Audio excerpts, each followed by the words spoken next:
Hello and welcome everyone. Okay, my bad.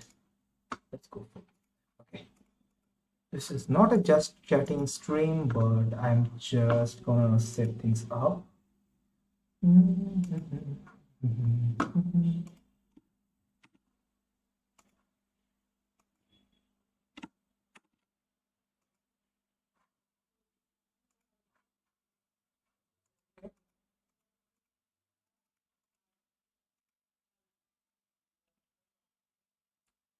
LiveStream seems very strong. Should I do one thing?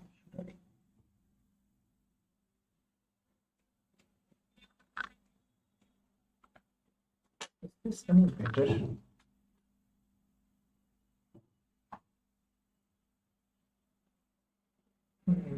I don't know. It's trying to compensate. Give me a sec.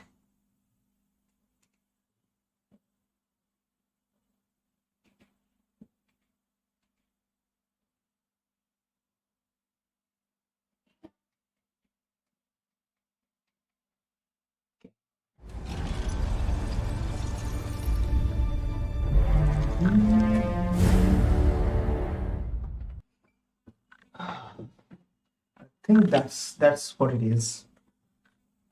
So basically, because the background, so I turned off the background light, and what it did is that the face light went into very aggressive mode.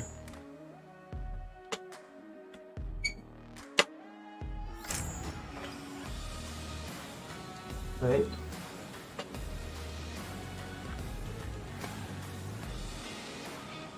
Uh-oh.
Oh, sorry about that. So I was setting things up.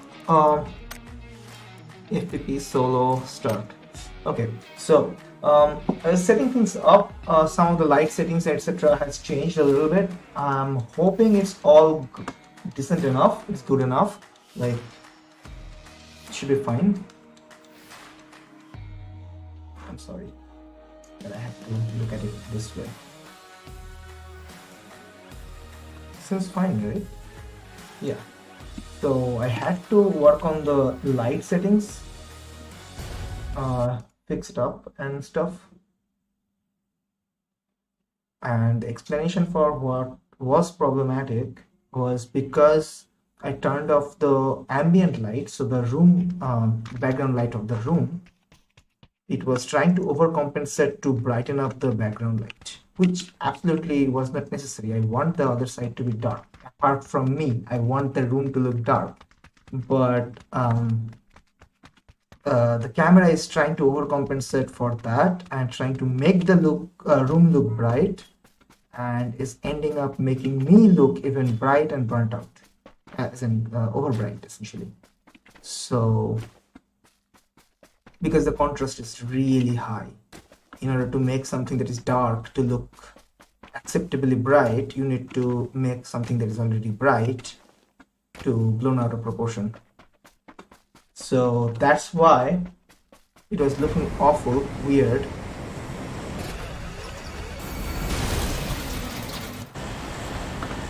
And now that I have turned off so I was trying to change that, and turning a few knobs didn't work, made it worse. So I reset everything back and then went back and changed the just got the background light up. So hopefully we're fine. I'm gonna go there. Right there.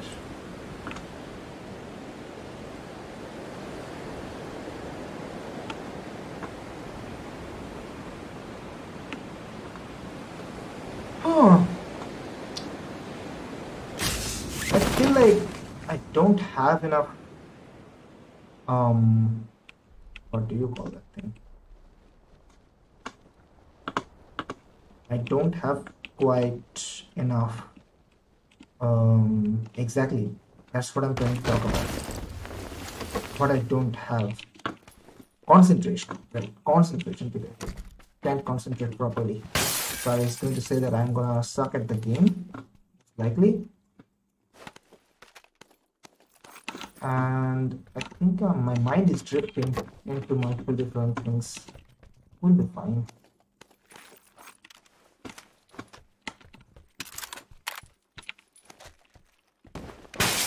We'll reload after.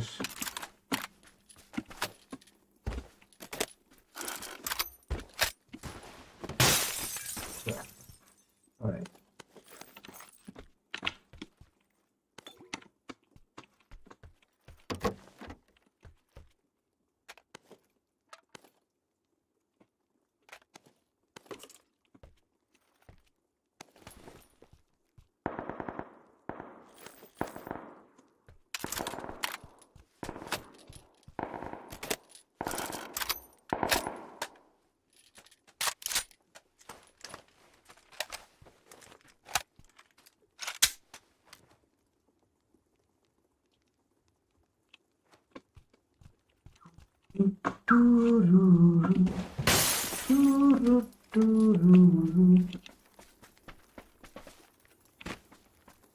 I have some big guns now.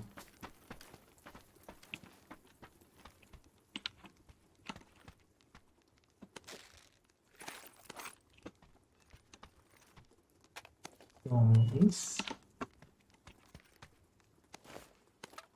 No, I'm not going back to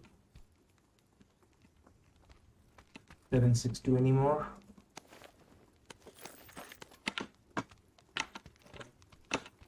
Stay with 556 for this game. Did I miss anything? Didn't seem like it. Oh yes, I did.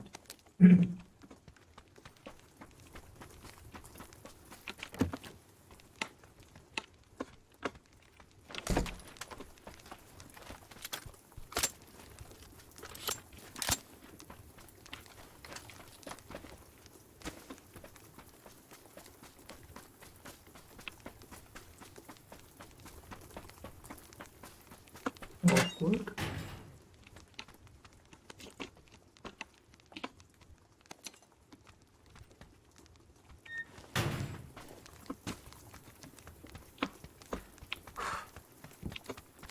One issue with Twitch chat is that unless you're looking at the video feed itself,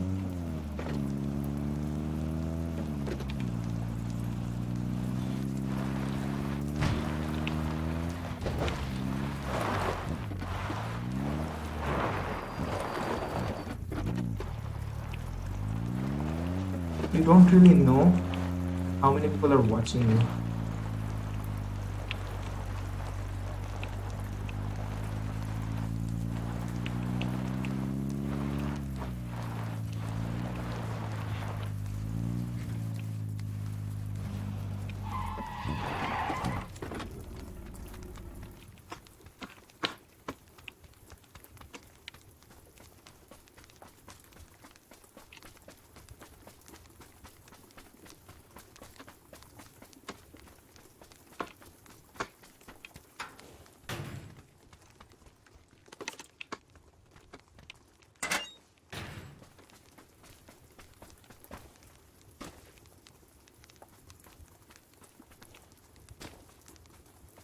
I wish there was an easier way to tell how many people are watching at some point.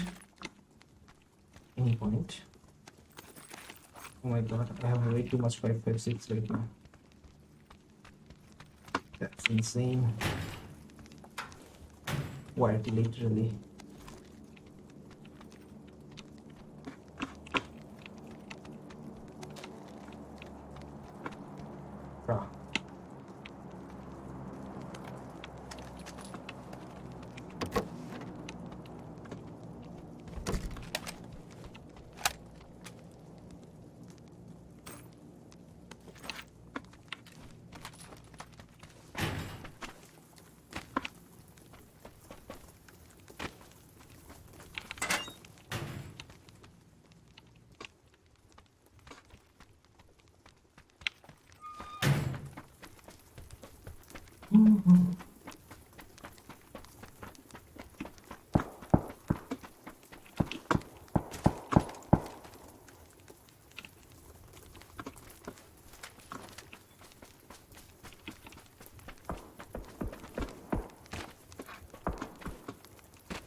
The gear that I have, it's probably rather easier to kill people that are too loaded, completely loaded out of their mind. Those, and with vehicle and stuff, those are the people that are easier to kill with this.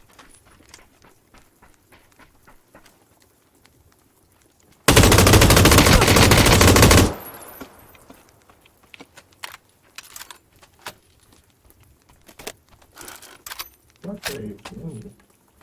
I think it's a bot, isn't it? Yeah, I'm pretty sure it's a bot.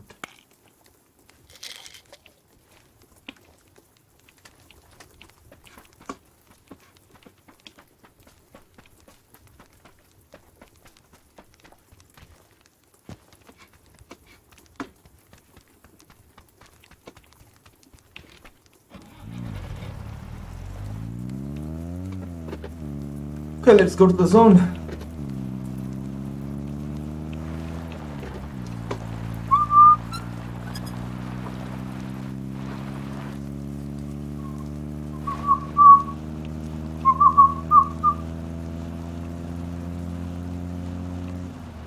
Okay.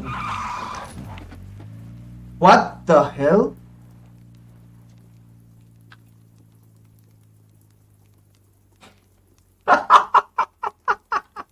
Ah!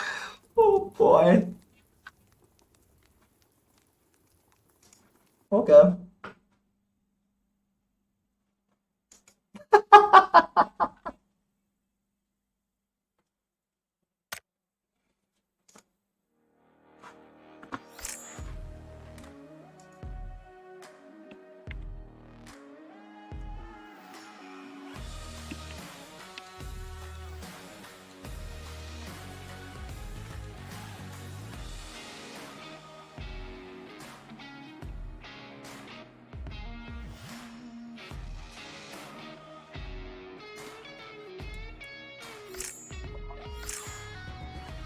I done fucked up.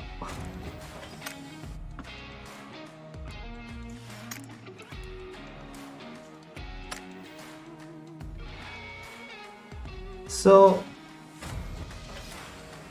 I braked and jumped off the vehicle. I'm pretty sure I did nothing crazy than what I do for any other vehicle, but I have never driven that kind of those carrier trucks. So maybe it's a weird behavior that it doesn't stop while you brake. It takes a lot to actually go get it revving as well, so that's what I noticed. So when you're trying to take a pace, like you're accelerating, it takes a lot. The acceleration is really slow, so maybe the deceleration is also slow on the same vein, so it doesn't stop as fast. And what I got hardwired into my brain is that maybe, oh fuck, I have in-game camera disabled. Nobody saw nothing. That is insane. Nobody said anything in the chat either, so I'm pretty much assuming nobody saw anything in the first place. As in, nobody was watching in the first place. So I'm explaining to nobody. Shit. This moment was not captured in camera. I regret. That was a golden moment. Fuck. Just in case, an off chance, I ever come back to this or somebody finds it and watches it. I died from falling from a vehicle.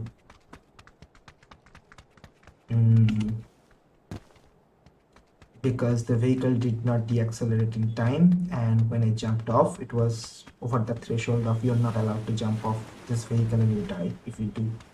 So I jumped off to change vehicle and I died. That's all you need to know.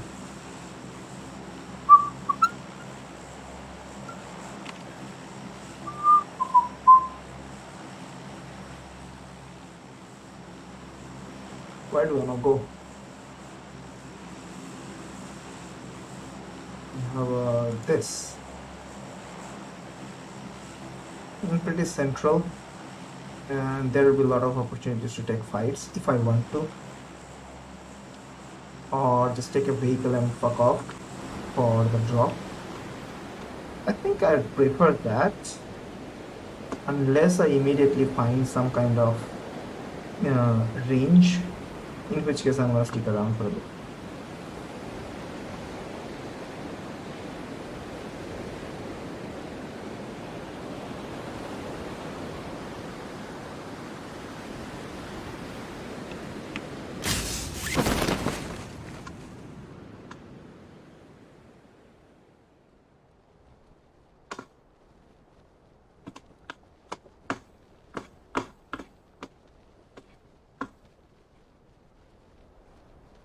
Nobody's at school. Gorgeous.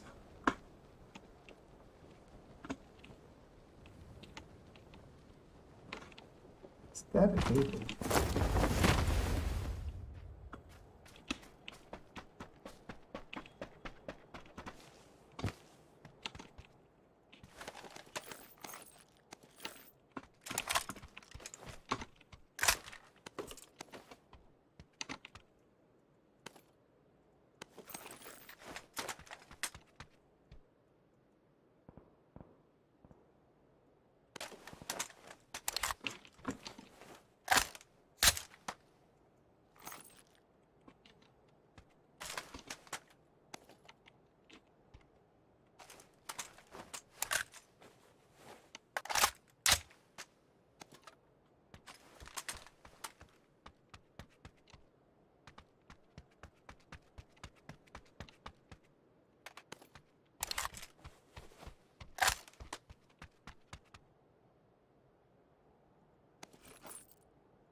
No sights. I need optics.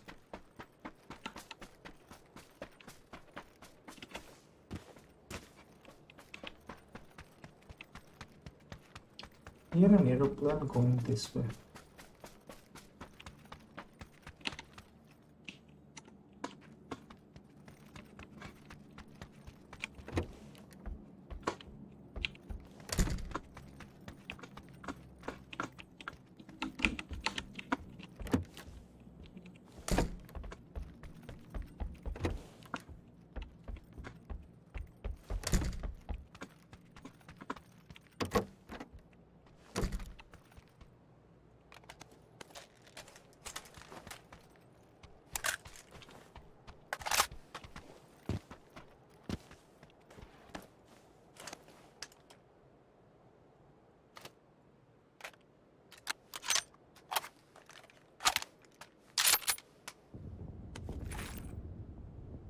Alright, so am I keeping that? I think I am. Keeping this. If I find an SLR, I might pick it up, honestly.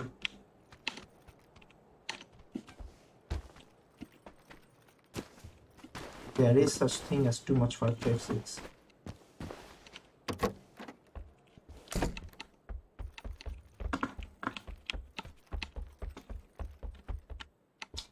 Did I not find even any hollow sites, or did I just choose not to pick it up? Finally, find something. I definitely didn't find it.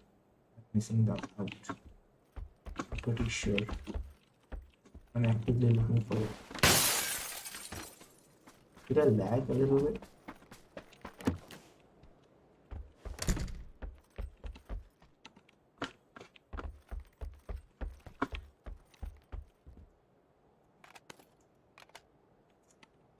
Inside a raid zone.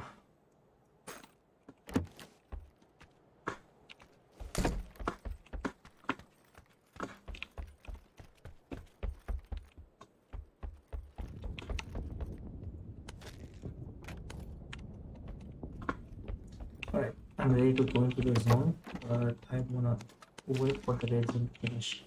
Because the way the things are going so comically, I don't want to take the risk of running inside a red zone. So, stop that. I'm just gonna chill here until the red zone goes away.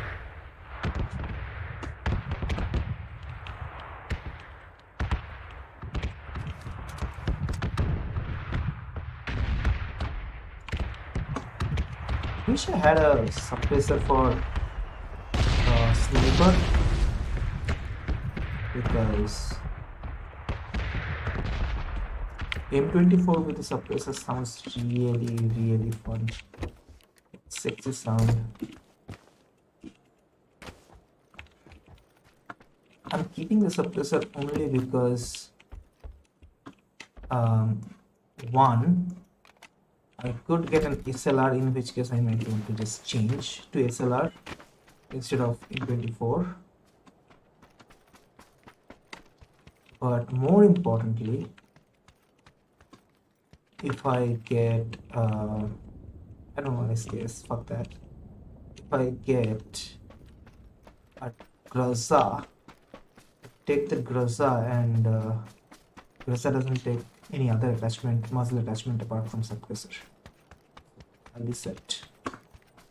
Only reason for taking the extended mag is also for SLR. I could have taken that SKS, but I don't want to. I'm actually also deciding not to pick up SLR either. I actually like M24. Bolt actions are really, like, I enjoy bolt action snipers.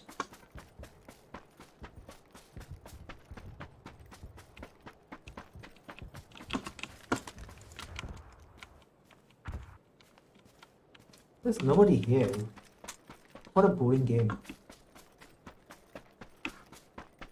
It's not only that there's nobody here, there's no car here either. So I have to keep on walking. Running, rather. Do I need any specific loot? I have decent for a starter fight. Might need some more heals, especially first aids. I'm gonna go inside this. take whatever is there, then keep on going into the zone.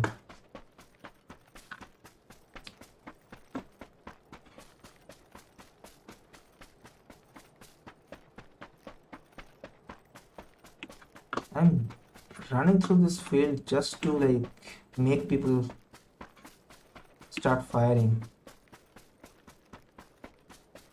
so that they feel like this is dumbass going through the field. And in all seriousness, that is a dumbass move, honestly. But nobody took the bait. I can't really call it a bait unless I'm certain that I'm the one who will come out on top. So I'm not calling it a bait, realistically. However,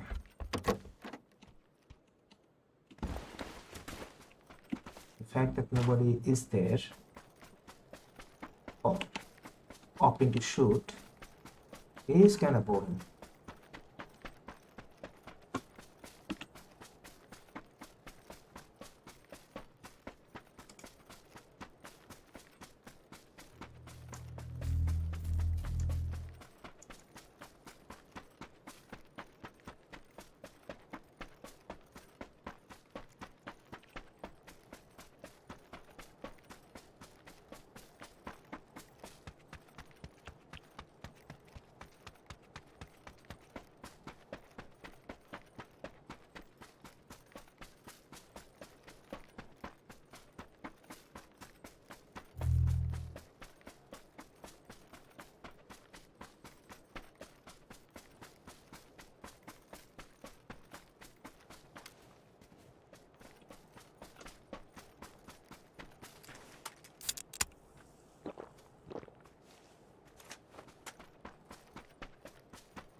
We heard a gunshot.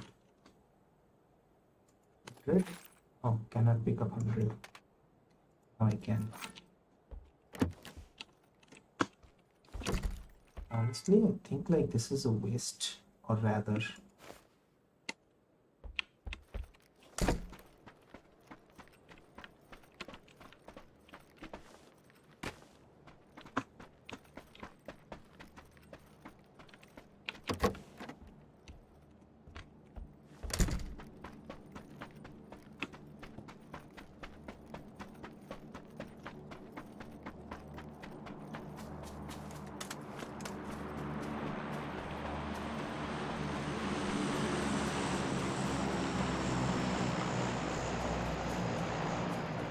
hello. I have a viewer today. Yay. So much fun.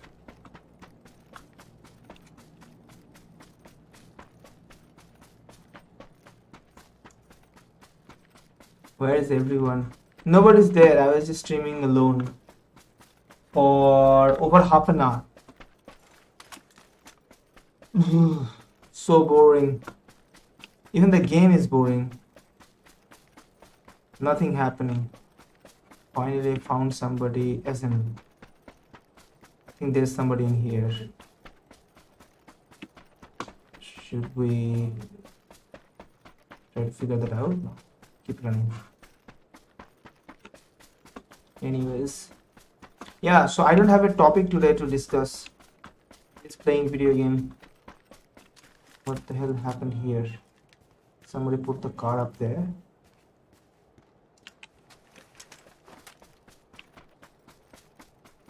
Can we go and figure it out?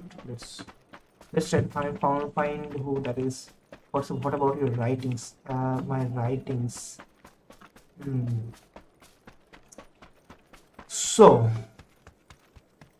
I have 3 books planned, and the reason I'm talking about it, the only reason I'm talking about these things, usually I wouldn't talk about it. The reason I'm talking about it, so I wouldn't talk about it until it's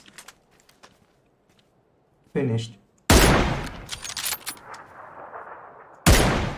But the reason I'm talking about it is to hold myself accountable. Nothing else. Like, if I just think it to myself, yeah, one more thing, what? If I just think it to myself, I'm gonna do something, and I don't, I'll be pretty chill about that. I don't want to be pretty chill about that. I want to feel disgusted that I committed to something I didn't finish.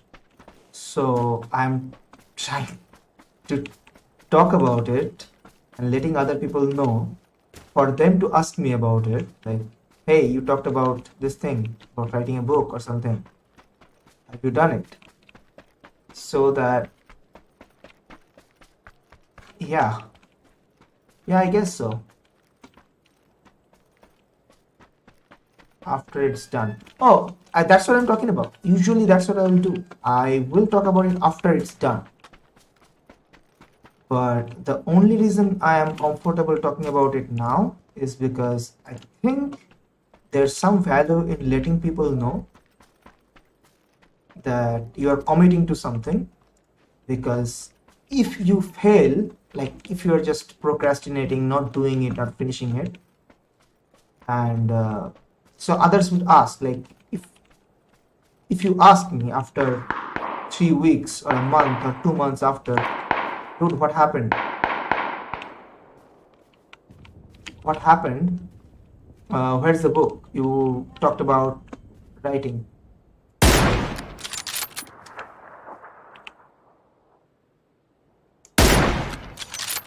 Then I'd be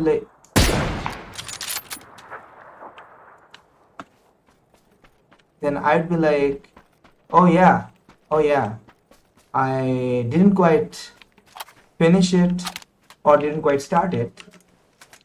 But in my head, I'd be like, oh shit, yeah, I should do something about that. But if that isn't there, if nobody's holding me accountable, then I can keep on procrastinating, no repercussion, no feeling bad about anything, right? So that's why I'm trying to let people know. Same problem happens to me. Your problem is the other side of the spectrum. So the thing is, you end up talking about it. So you cannot control talking about it. You end up talking about it. And then don't do it. So you face that as a problem. I want to face it as a solution. And I'm hoping it's a solution, but I'm not sure how effective that solution is. I might end up being a procrastinator. I wouldn't want to, but there is a chance. If you can use it, if you can utilize it, maybe there's more value to it. That's why at least I'm trying to think of it like can I use that as an opportunity? Uh-oh, there's somebody in here.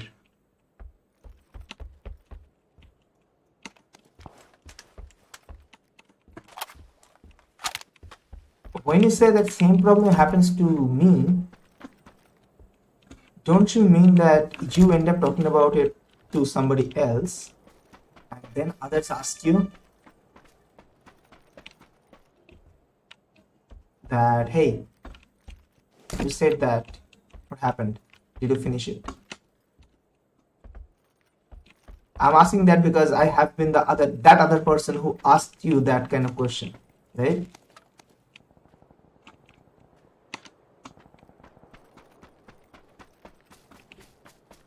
I'm going to put this link in social media. Which link?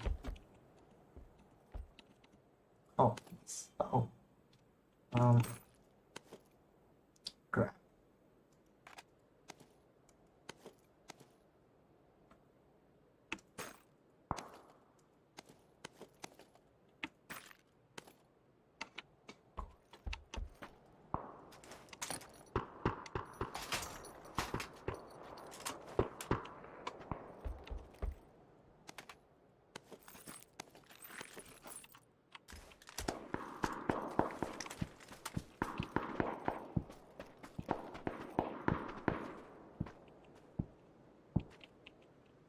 I'm in a pretty good spot. Yeah, I'm in a really good spot. Don't even need the bike, but I'm gonna keep it just in case.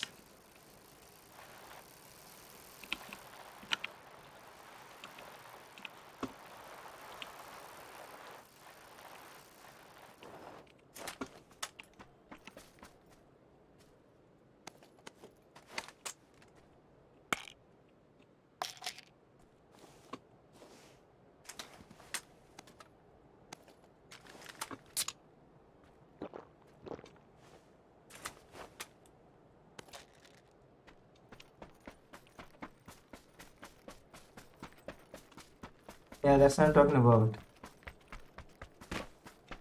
Yeah.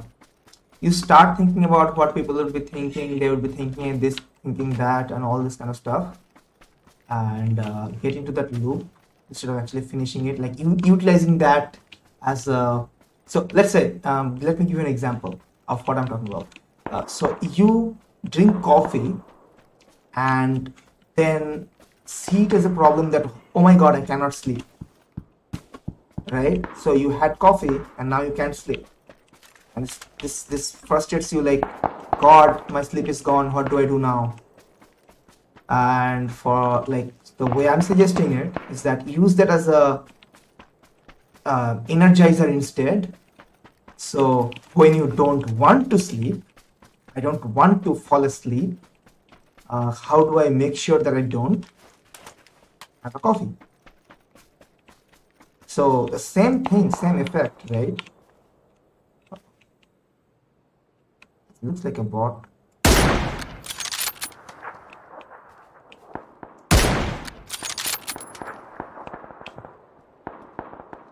Oh.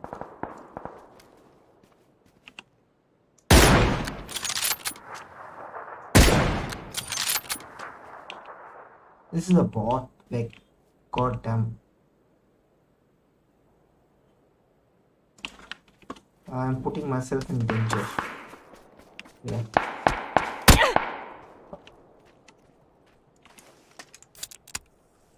So the other guy who was fighting him is shooting me.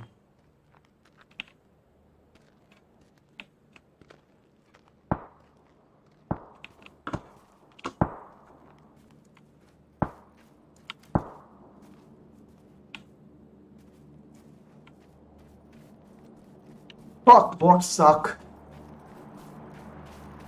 I revealed my location, didn't get a kill, and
In game. 2 alive. So preferably after 2 minutes.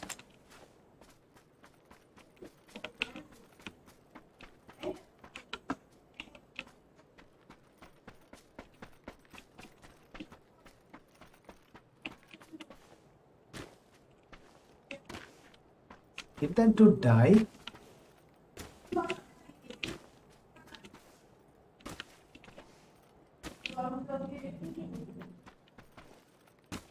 I don't know. Seems like that dude may have died. Or he changed his angle. I don't give a shit. Talk to baby. Oh, killed. It's alright. For Rambo mode.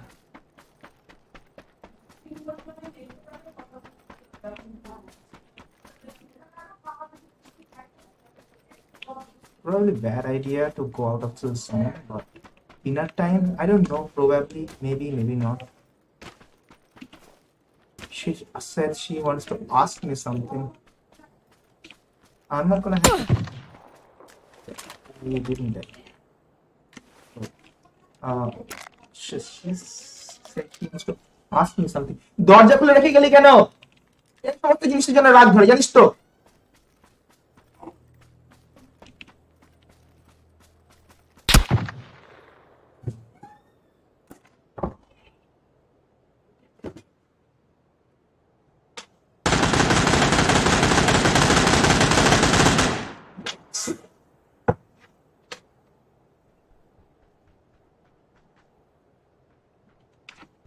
God.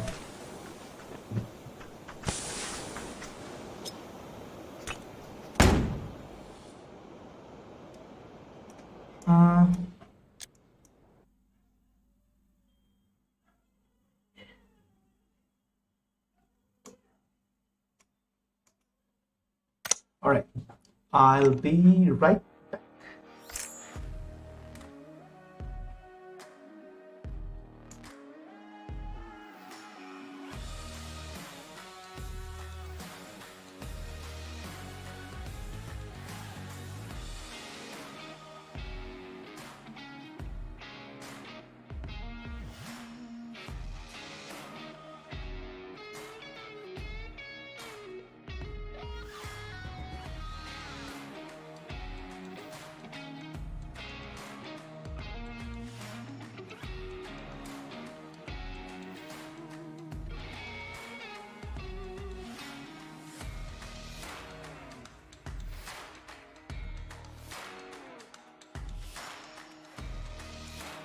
Yep, I'm back.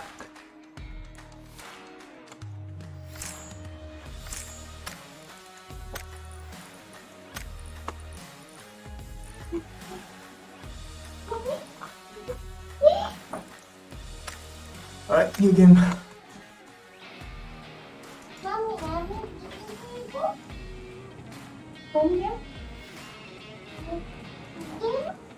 Right, so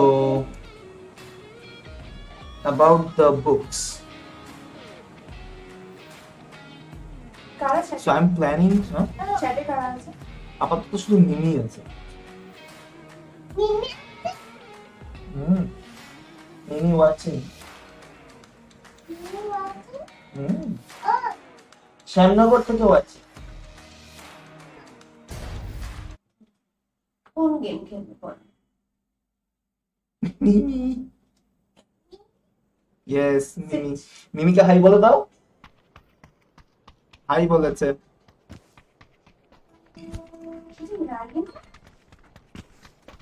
So, of the 3 books, right? My plan is to name them in this order: white matter, gray matter, and dark. So, yeah.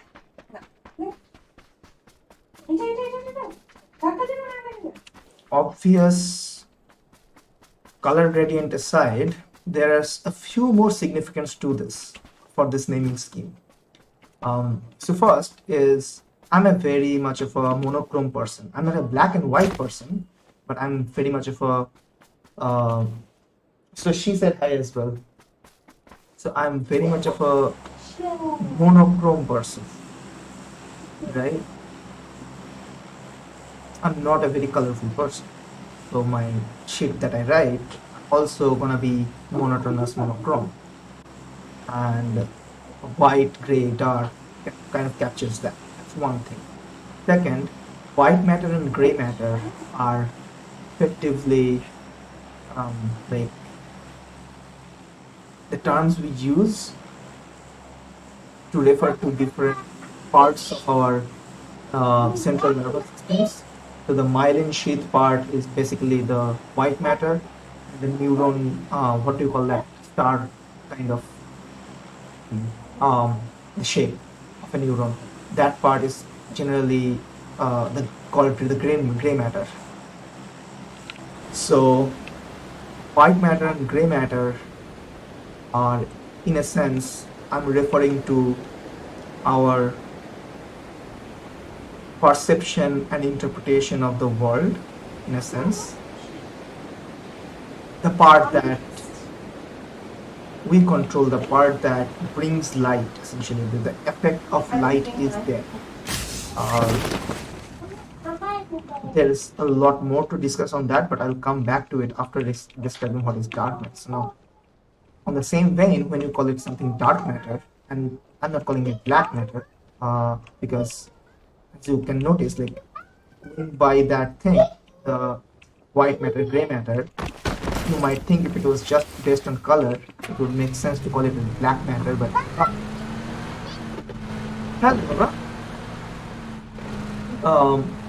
rather calling it dark matter, because dark matter in physics is the undefined 75% mass of the world, the universe, essentially, world, that we don't know what it is, but we see it in its effect. Scientists call it dark matter because they can't explain it properly. So as you can imagine, the third book would be on physics, but the first two books would be in order, one and another, on philosophy and psychology. White matter would be philosophy. The rationale behind it is that white, you can imagine that as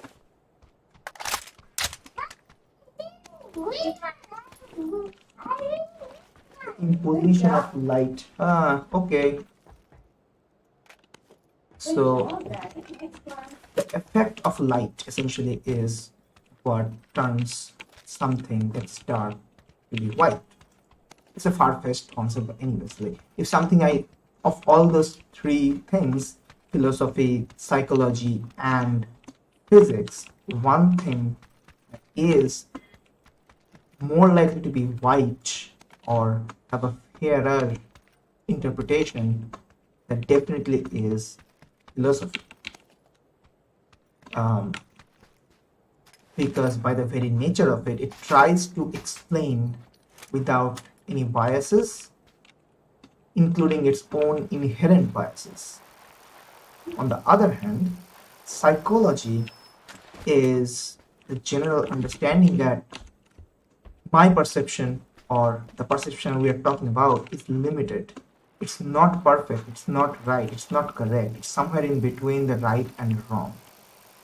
And there's an effort to discover more with the knowledge, or the acknowledgement that that knowledge is not full, complete. So essentially, that's why it's a gray matter. And physics, on that same vein, is more on the boundary pushing side, pushing into the unknowns, and it's not scared, it's not hard bound, it doesn't want to be always right, it wants to gradually find out the truth. So more often than not, it's likely that you would find physics to pushing into the dark territories of what we don't know. And it's fine. Physics in itself as a concept. Yeah. Physics in itself as a concept is not so much caught up into being right, perpetually right forever. It's rather is as a scientific concept trying to be right gradually based on what I know. What else can I find out?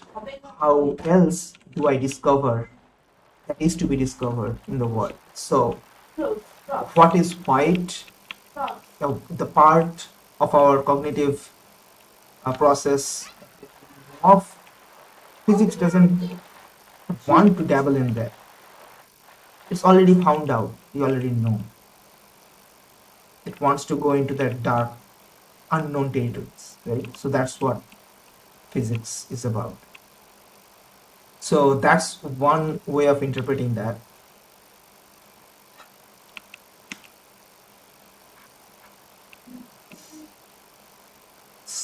And there's an extended part about naming it the dark matter, because so spoiler alert, it would be actually about dark matter, but not the promotion of dark matter, or actually it will be the invalidation of dark matter. So the theory that I'm going to talk about in that book is actually to invalidate why the concept of dark matter is actually unnecessary. It's a concept that is quite similar, very similar to this to the concept of how we used to think about the world, multiple layers. Like there is this our world, perceptual world. Then there are elephants underneath it. Then there's a big turtle underneath that. Then there's a snake underneath that. So those kind of layered concept, I cannot like. If you keep on asking somebody a question, somebody would be like, no, we cannot explain that far. You just have to accept it and move on. So dark matter quite literally is also similar. If you start asking questions about it, it stops giving you answer. At some point, you have to accept that, yes, there is dark matter. Let's move on. So I feel like it's necessary to have a clarity or an alternative explanation where you can have something that can explain the concept without resorting to you just have to accept it and move on. I cannot explain this. This is a postulate. This is more of a rule. It is there, like the dark matter. It's there. You have to accept it. Not like that. I don't like that kind of. And it's not about I don't like. It's more than like that's not really a scientific way of doing things. So, if there are any alternative explanation that explains prospectively how the world is structured without needing to use dark matter as a conceptual fallback, or not really fallback, more of a crutch, then in my opinion, in my view, that is a stronger theory. Now, whether that theory is correct or incorrect, that depends on the experimental part of physics, which is why it's dark matter, because yeah, you're theorizing something like a blind person. You are trying to explain something that you cannot see, and then going after verifying whether what you have perceived without knowing, without somebody telling you whether that is correct or incorrect. So first, the topic of the book is literally talking about dark matter, but it's not about accepting dark matter or explaining what dark matter is. Rather, it's about explaining why dark matter isn't.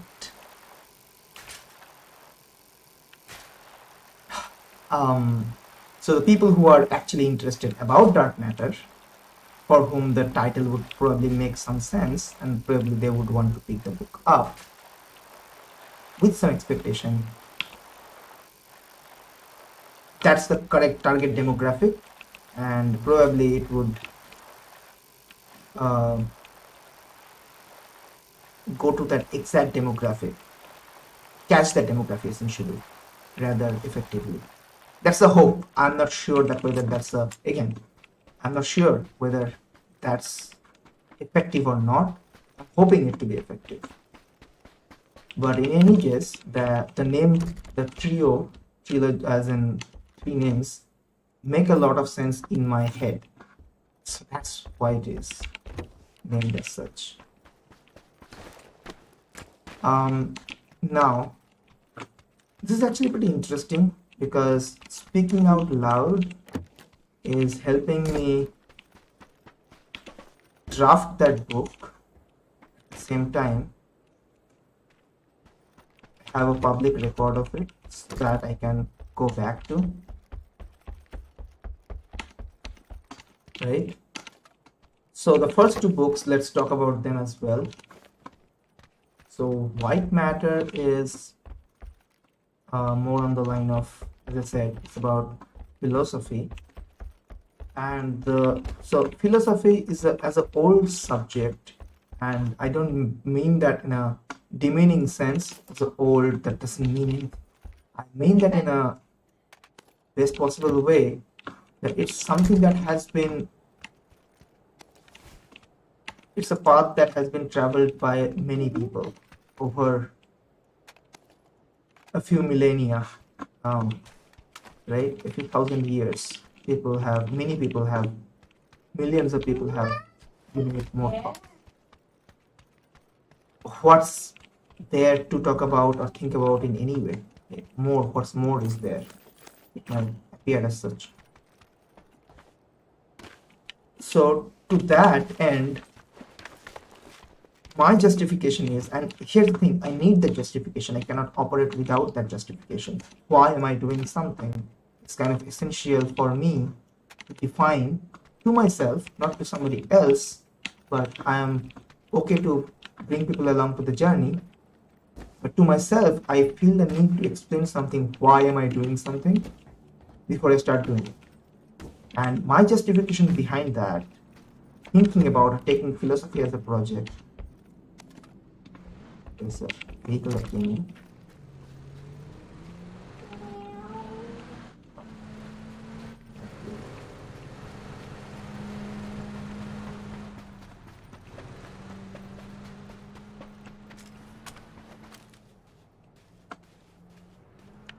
I'll chase that guy. So the reason behind me chasing after philosophy at this day and age in a technological world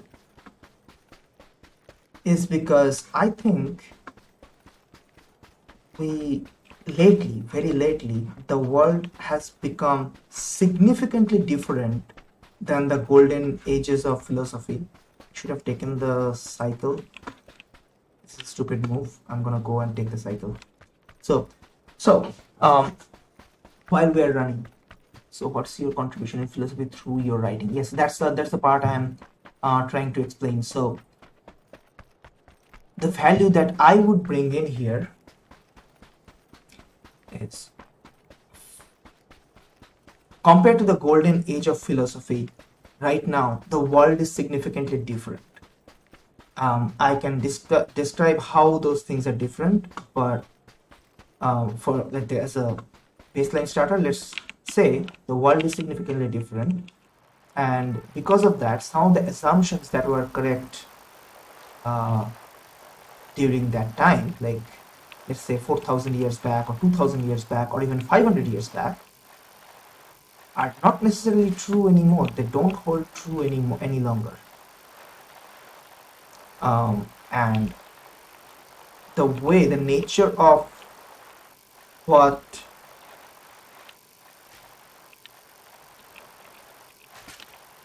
should or should not be.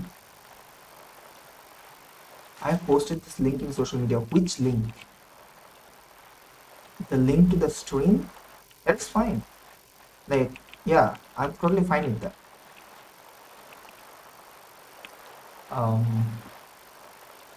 All right, so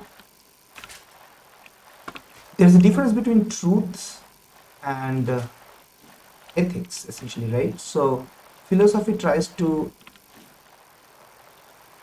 get into the ethics of things because it's inherently, it tries to find the truth, but it tries to find the truth that is in relation to like the human understanding of things, human perception of things, which makes it so that we as a human, as long as we consider ourselves completely unbiased or the absolute probe is the perfect probe or the ideal probe that we can perceive anything that there is to perceive, know, and figure out anything that there is to know. The same amount, everybody can do the same thing, everybody is equal. Only then that way of calling it what is ethics is also the truth. But we all know that's not the case. We all have, oh my god, different understanding of things and different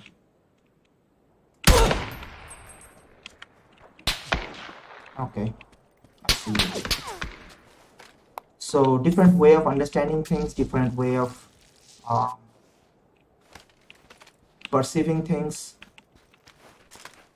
which is why I don't have a helmet. Or did he break my helmet? In any case, let's try to get a helmet first, then talk about it. Okay.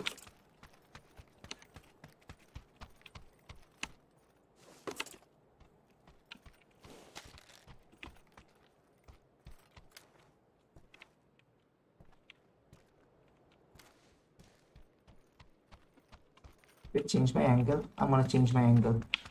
Meanwhile, where was I? So we all are different people. Our perception is subjective, which is why ethics not equals to truth. It differs, and because of that, right?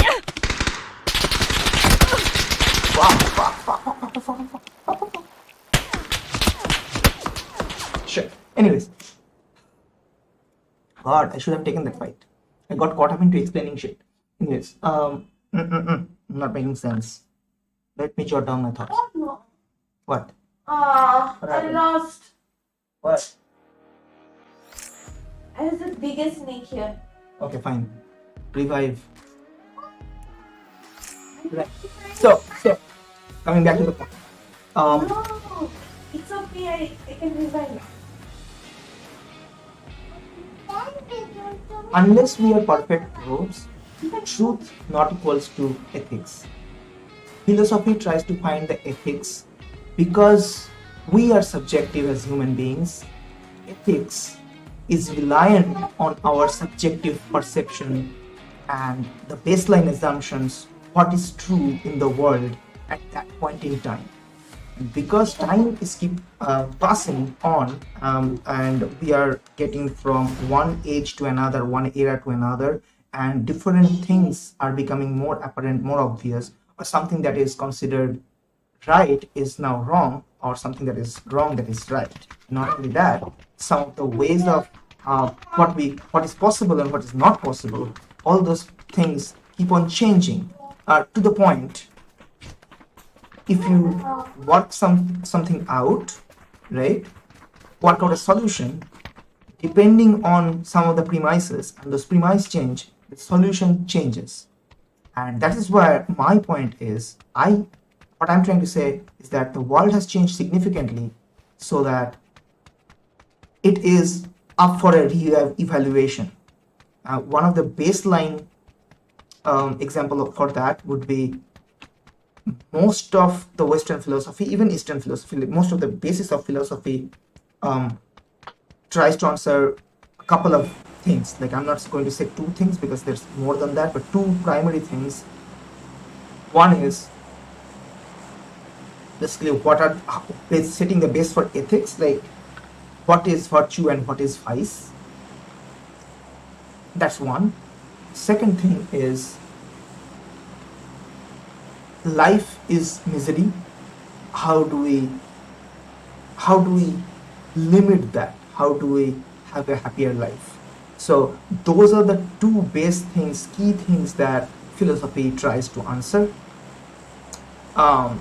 Second question, as you can understand, does not make much sense any longer, at least to the same extent it did even 500 years back. The perception has changed. Like, people, for the most part, 90% of the people are not in a mortal danger on a daily basis. People have different kind of problems. Some people have problems like they invested into something that dropped, the share price have dropped, or their favorite cricket team didn't win and they're miserable about it. That's a very different thing than if I can't find food, or if I get bitten by a snake, that's my last day in earth. Those two are not same thing, right? Not the same scale. So, and also life is a misery. It's not essentially true. My life as a peasant, like a normal common person, is rather more privileged than the kings of middle age. I have personal light that is lighting only on my face, whereas even 100 years back, people would need to select or choose which specific room of their of their home they would want to put lights on at evening or afternoon. So that maybe as a far-fetched example, but it's a valid example nonetheless. That is what it is. Like, life has changed so much significantly, drastically over the course of last few decades, like to become the most different than any human existence ever happened. I think life is misery in itself is up for re-evaluation.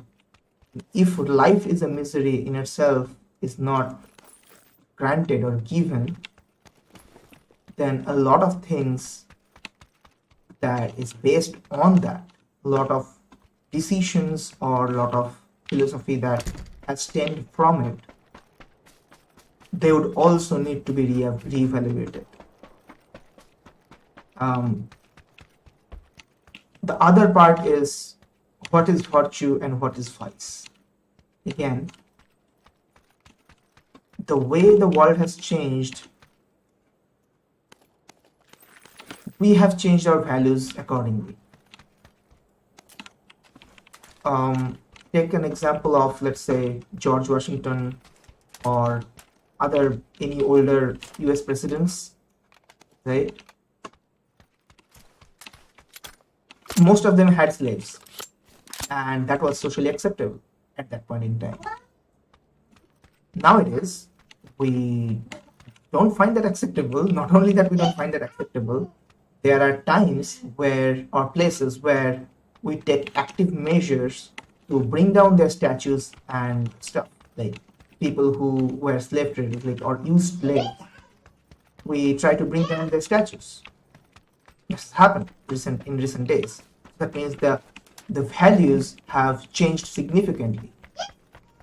If you consider about the living condition of those slaves, what they themselves have seen as, this is just life. Like, you don't know who would be your next owner, how long will it be there, or whether the next day you would end up doing something or saying something that will result in your owner just shooting him in the face, that was just life. Those mistreatments were life. So misery was part of life. Nowadays, that would not fly so easily, right? There would be repercussion for mistreatments. Even if somebody mistreats you, okay, now close kore dao. Even if there is a mistreatment, if you change these two base questions, then the entire thing changes. Yes, yeah, that's what I'm talking about. Sorry, I didn't. I wasn't checking the chat, so I was going on my monologue. So yes, that's precisely what I'm saying. But a guy, no. So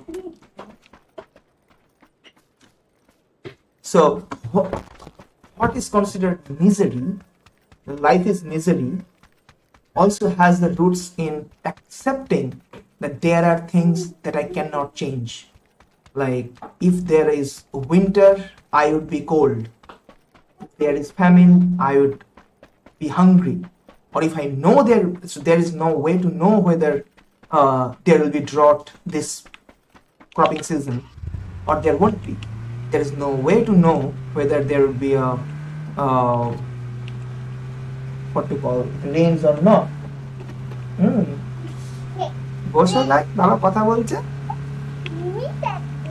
So there were a lot of limitations that what you could or couldn't know, and based on that what we could or couldn't decide on.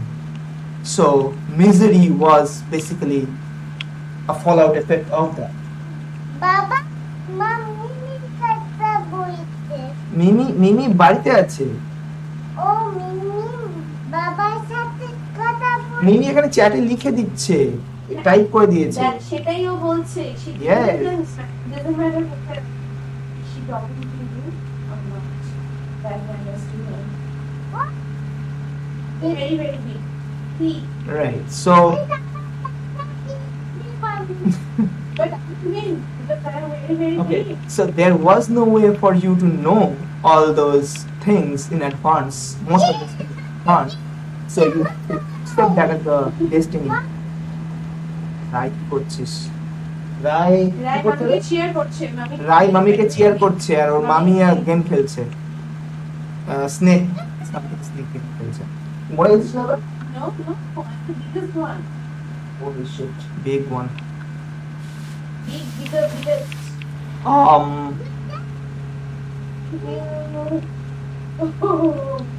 কোথায় ছিলাম আমি? Right. So because you couldn't prepare in advance for the most part in your life back in that time, including whether it's not about whether it will rain properly in the cropping season, whether it will rain today. Rain, I'm just giving a one-off example.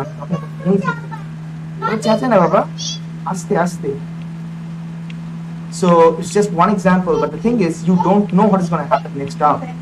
There are a lot of those things that nowadays we take it for granted that simply wasn't possible to know at that point in time. So misery came as an effect of that. Because you couldn't prepare, you are always underprepared. And the code that goes, know what you can control, know what you can't control, and the difference between them. So basically, if you cannot control something, accept it and move on. That was, for the most part, that was the most of it. Most of those things you couldn't control. So you learn, so the appropriate strategy would have been to accept and move on as a default strategy, which now is simply not true anymore. Most of the things that we need to know now, including, I'm not going to give an example because for some reasons only the weather related the weather forecasts are coming up in my mind, but any kind of forecast that you want to know, there is somewhat of a way to know. Okay, the other example. Baba, কি করেছো তুমি? মো দেখতে photo ভালো কেন? না ভেঙেছে? না না ভাঙি পড়ে গেছিল ওখানে আসতে কেন করছো না? এমনি করেন আপনি? আর দরজা দিয়েও এখানে ঘুরে আসতে গিয়ে লেগেছে ওকে। আমাদের রাখা ছিল না Ish. That's not a very good Where was I again? Keep on distracting myself. আর কেউ আছে চ্যাটে? আর কেউ চ্যাটে আছে? No, only Mimi. He put it on social media. She warned me that I put it on social media. These sources coming in.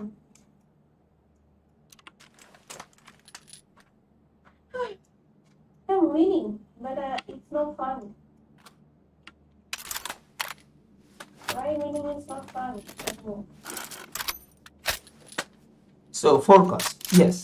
So now that we can forecast more things, let's not say everything, but more number of things, that means gradually it's shifting. The baseline is shifting towards, yes, we can know more stuff than before. And if we keep on going on that, if we change our mentality, change our perception about that, it's possible to know, or it's possible to control things that we couldn't possibly control before. And going off on that, you keep on pushing the boundary and know more stuff gradually, right? And in that framework, under that framework, blindly accepting or having acceptance as a default method is bad, because that kind of limits you from pushing. If you start accepting any kind of misery as like, what's supposed to happen, it happened, I guess I'll just accept it and move on. The customer, like you order something from Amazon, bad product came in and you didn't RMA it, so like you are now stuck with bad product. You can accept it, or you can raise a complaint. Analogically, it's similar that Baba, aste kotha bolo Baba. So when there are opportunities for action, that you can know what's wrong and take action, the world framework has changed or evolved to that point. There, having the default wiring or mechanism to accept an inaction would always result in a limited outcome. You would be getting the short end of the stick. Most often, not always, most often. There will always be some things that you cannot control, but it's worth pushing that boundary than it's like the previous philosophy being, it's not worth pushing that boundary because the boundary is so small, you go over that fence, you're gonna get hurt, right? So it's not the case anymore. Thank you for promoting developers. So that's the point.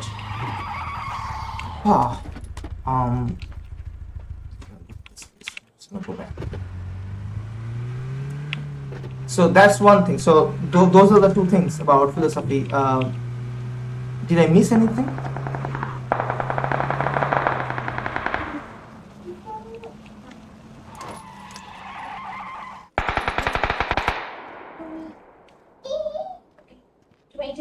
reach করলে right তারপর আমি ছেড়ে দেব হ্যাঁ dinner করতে এই what's the time 10টা আর আধা ঘন্টা মানে after this game I'll probably wrap up.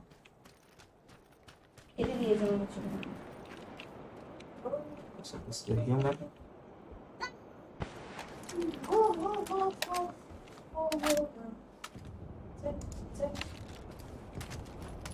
already here, I was already there.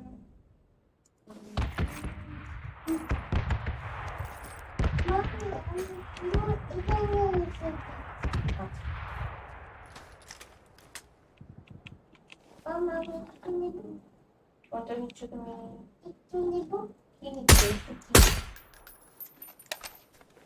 Right.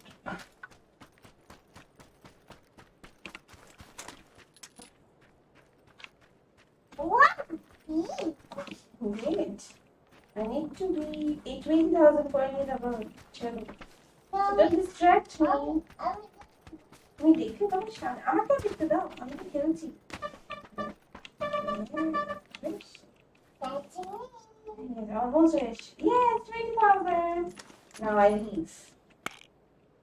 যে যেখানে আমাকে ধাক্কা মারবে, So that's white matters. over. Let me talk about gray matter after this break. Okay. And the break is me finishing the game. And also catch some break. Because I think it's kind of essential to take small breaks, like micro breaks from talking, speaking. Otherwise, Dave, yeah, you see. I score. Yes. Nice. I ended it by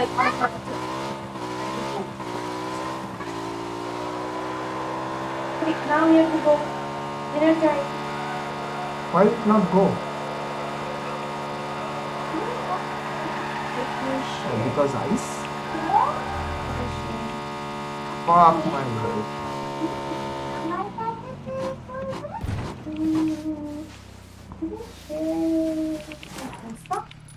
What the hell? Share here first. So taking micro breaks are kind of essential for streaming for a long period of time, because otherwise it causes burnout, at least for me. By the way, how is the background noise? I need to know the truth around that. I can watch the stream after to understand that. But if you guys talk so much in the background, that's kind of difficult to What stream. is this? It's a circle. What is it?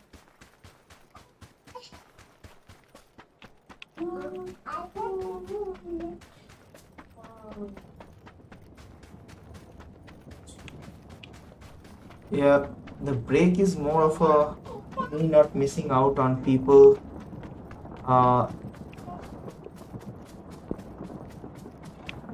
Because not always I will hear gunshots. There will sometimes be people that I will be able to see, and sometimes I won't.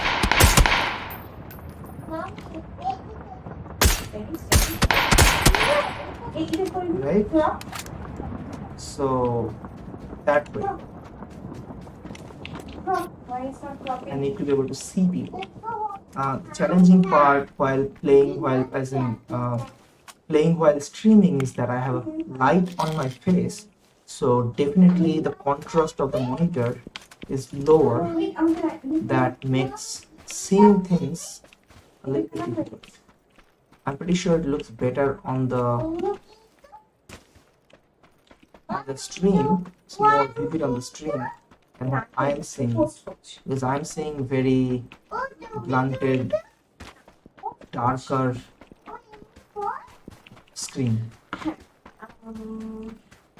Facebook, Telegram, Instagram. Yeah, this is fine. Let's go. Let's go into the zone. Plus, it's a night map, so of course, seeing things is more difficult. Literally. Letter কি বলতো? চিঠি চিঠি লিখে post করতে হয়। মনে হচ্ছে paper pick post card পাঠাচ্ছিল নিজের গোল্ডফিশকে প্যারিস থেকে। Yes, that was letter. Post card পাঠাচ্ছিল।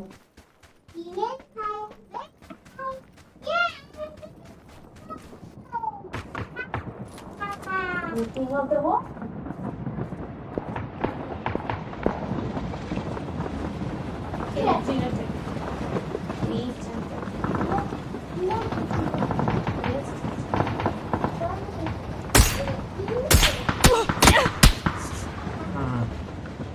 I died.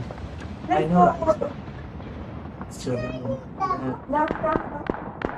you get distracted by her sometimes. So Keep here. yeah, so the noise cancellation is suppressing the noise. I hear it louder than what you hear on stream. First of all, the second part is মোবাইলে কি হচ্ছে বারোটা কেন ইয়ে হচ্ছে আচ্ছা and the other things কি হয়েছে dinner time after like 10 minutes.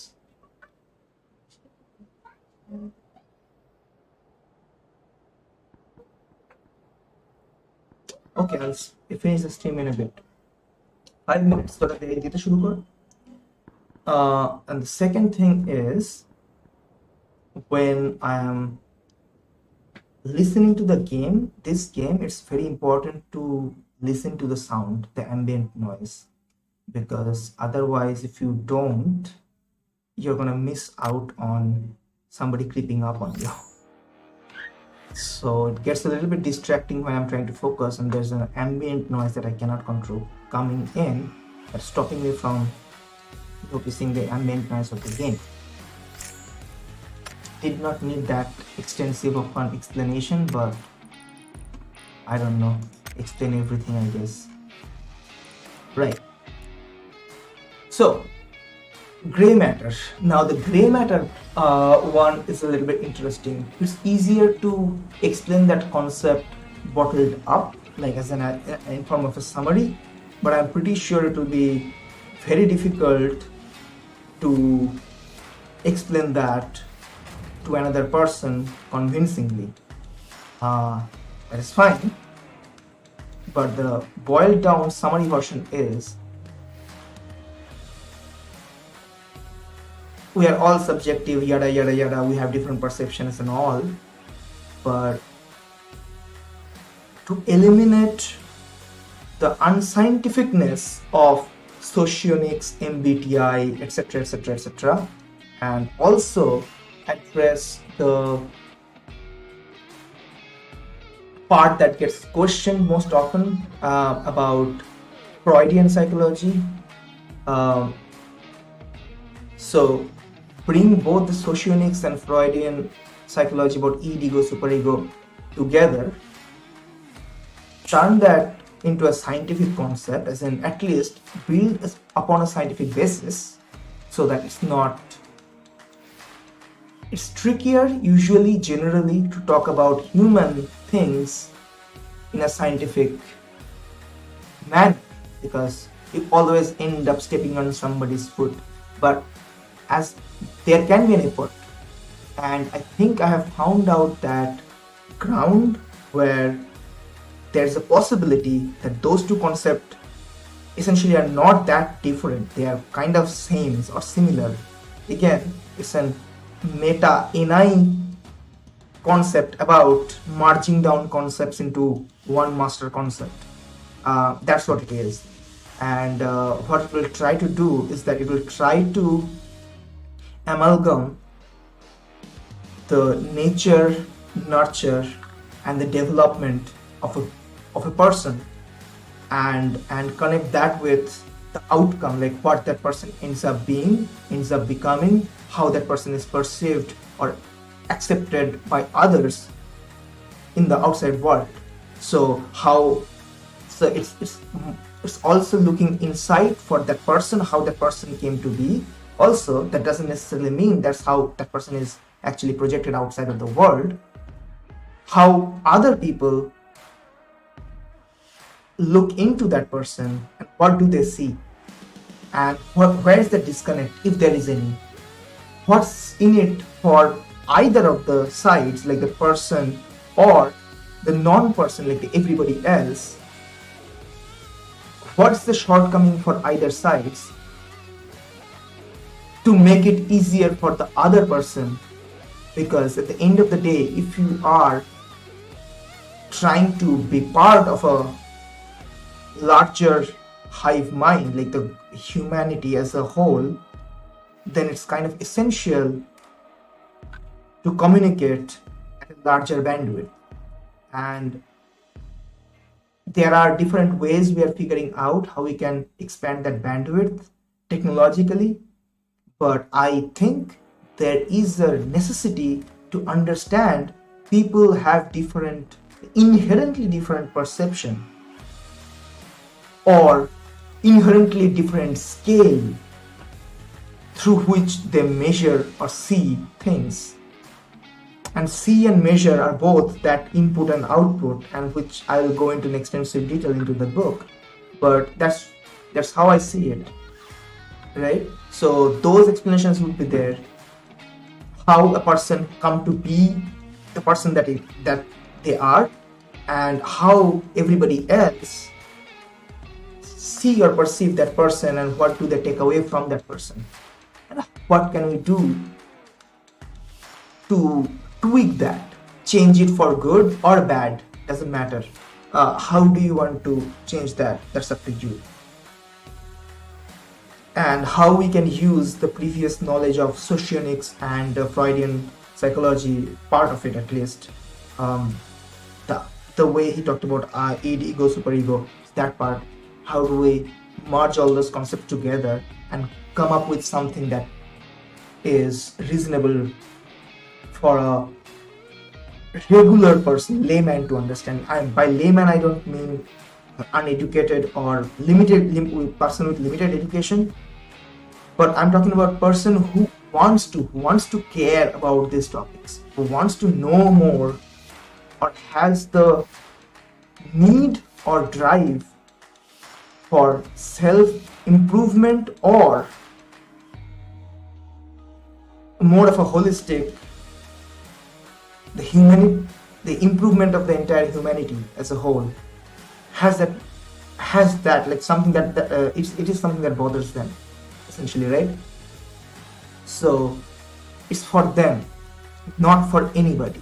And you could argue that those people are not inherently what you call a layman. Will it be smaller version of Carl Jung?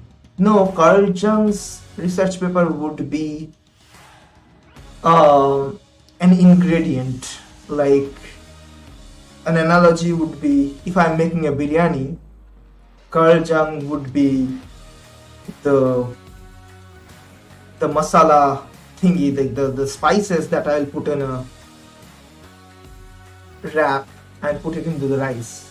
That's gonna be ingredient of what we are cooking here, right? It will not be a smaller version, or rather a boiled down version of Carl Jung's things, but there are some things that we can focus on, find out what is it that he's not a scientist. He is a great intuitive person who came up with a concept that has merits, but he did not try to project it out to the outside world the way the outside world would understand it better. He projected out in a way he understood it better. And that kind of goes into the meta concept of what I'm trying to, the gap that I'm trying to bridge. He didn't try to see it as something that needs a common understanding from the tribe. How would the tribe perceive it? What can I do? How do I approach it? How do I explain it so that everybody else understands it better?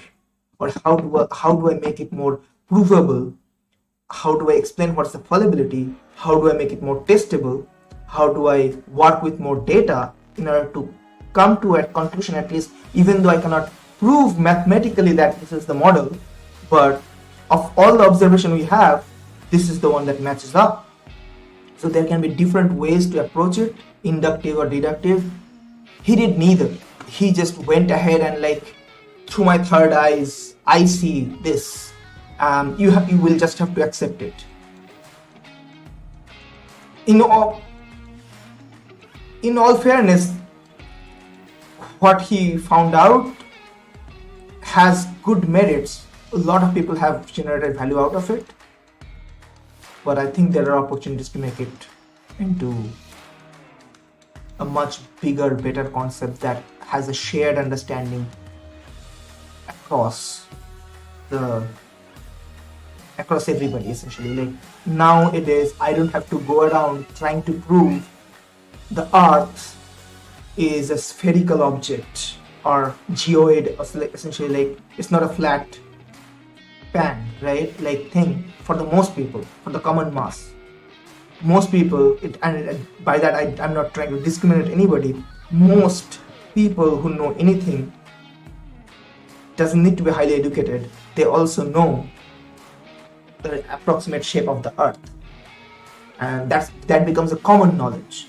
So I am trying to make that perceptual differences among humans to become a common knowledge, to the point that humans, us, we ourselves and each other would start seeing that, understanding that, realizing that, and start behaving or modulating ourselves in that manner. What used to previously get thrown under the bus as a you are not normal, you are different, and says the most of the people are this way and you are that way, that inherently means you are different. We are moving, like we're actually stepping out of that kind of confinement. We don't, if somebody is autistic or has Asperger's, we don't just throw them under the bus and say that okay, that person is has, he is mental or she is mental, and just throw them under like okay, the R word essentially, retarded, and put them onto some kind of facilities and move on, right? We don't do that anymore. We understand that they can be helped. We just need to understand what are the limitations that they have and try to help them in that way. And most of those people actually grow up fine if you just accommodate them in your society. Some people, let's say, some people need the physical disability. Some people are on wheelchairs. If you make everything on staircases, it's not going to be accessible for them. But if you make the places to have slopes, it is accessible for them. And being mindful makes it so that that person is accepted into the society. So in that sense, that doesn't mean having any kind of disability or difference does not inherently mean that person is a bad person or that person should be left out. Understanding that there are people who have different needs and accommodating or modulating ourselves for others to accept for that, and also for that person to understand that yeah, maybe the lane for the wheelchair is smaller and the staircase is longer or larger is because most people use the staircase. Only a few people use the wheelchair, the slope, so that I shouldn't feel bad about it. It's just what it is. The reality is that way. I should not feel bad that my lane is smaller. So this understanding goes both ways, and that's the premise of that book. That would be the book. To explain to both sides how they should find a middle ground and what would work better. Because I think there's a very small amount of time, like 10-15 years we have at hand before we kind of start becoming a mega mind, like mega brain, part of a global hive mind, like a Borg thingy, Borg collective. Definitely gonna happen. And so between that time, it would be very essential for people to understand each other with a larger bandwidth, a larger capacity, than going into this with a very smaller capacity and having trouble into that hive mind. Anyways, so 10-15 years is not a small amount of time. It is a very small amount of time. It's a tiny teensy bit of time when compared to the topics that I'm bringing in, essentially already 100 or 150 years old at least. So the lowest amount of time frame we are working with is 10 times longer than the time frame it will be effective for. So it's not that long, but it is crucial. Just because it won't be effective for a longer period of time doesn't mean it's not effective enough. Those 10-15 years are very, very important. The next 10-15 years is very, very important for the entire Earth's history, and more importantly, the human history or how it turns out to be. Yeah. Anyways, so that's it for today's stream. I'm going to turn off my stream now and go have the dinner. Thanks for tuning in. Appreciate that. Love the discussion. I'm pretty sure that the way I explained it and the amount of distraction I've had, it was difficult to follow. But that's the reason I'm doing it here, because through these practices, I'll understand the crevices in my explanation, essentially. Where are the fault points, and I can start working on top of those things. So thanks for watching. See you tomorrow. Bye.